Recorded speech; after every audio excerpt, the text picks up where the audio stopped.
Adik Bibi Andriansyah, Fadly Faisal, diisukan tengah dekat dengan Marisha Icha. Bahkan kedekatan keduanya menjadi sorotan sampai dijodoh-jodohkan warganet.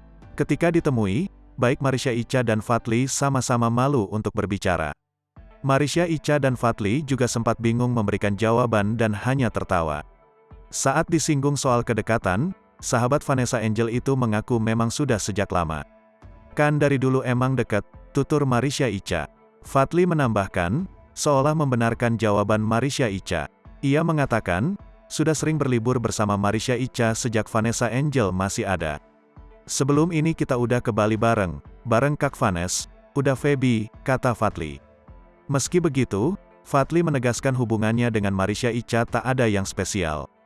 Selain itu, ia mengatakan masih memanggil Marisha Icha dengan sebutan Kak. "Biasa aja ya, kan Kak ya, aku juga masih manggilnya Kak Icha," tambahnya. Fadly menegaskan, kabar tersebut hanya gosip belaka. Lanjut, ia menerangkan banyak pihak yang menjodohkannya dengan Marisha Icha.